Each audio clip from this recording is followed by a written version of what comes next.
La Galerie de la Présidence présente Gruber-Giacometti un regard partagé.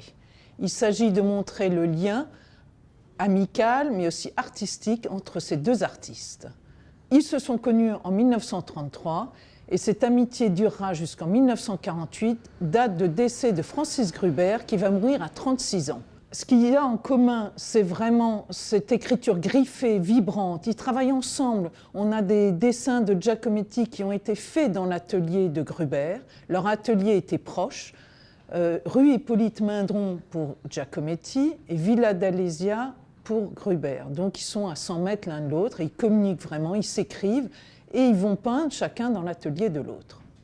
Le dessin était pour tous les deux primordial, mais c'est une période où il y a quand même une écriture griffée qui est commune.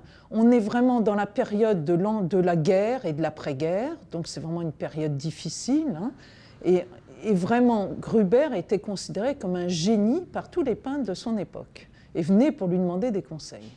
Alors Gruber a eu une période un peu fantastique qui s'arrête à partir des années 35, un peu comme Giacometti a eu une période surréaliste, mais après on va vraiment dans une période plus réaliste, plus dure. Là on a un paysage de l'île de Ré qui a été fait en 1938, qui est une écriture incisive, droite, très directe. Hein. Dans l'œuvre de Gruber, il y a aussi les personnages et les nus qui ont une place importante. C'est souvent des nus décharnés, mais on replace ça tout dans le contexte de la guerre qui était difficile. Gruber reste en France, il a une santé très fragile et les choses sont difficiles pour lui à cette époque. Alors, Giacometti, il y a également des nus, mais on a surtout présenté les dessins parce que vraiment il y a un rapprochement avec les dessins de Gruber qui est intéressant. Et la Fondation Giacometti nous a prêté également un dessin et une huile car ils ont adhéré vraiment au sujet.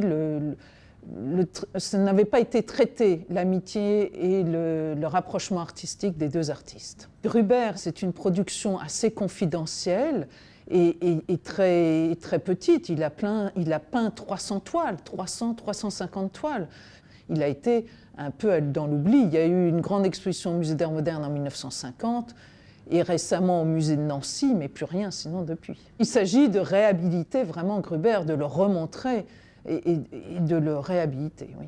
Cette exposition est à voir à la Galerie de la Présidence, qui est place Beauvau, face à l'Élysée, et tout le monde est le bienvenu, y compris M. Macron.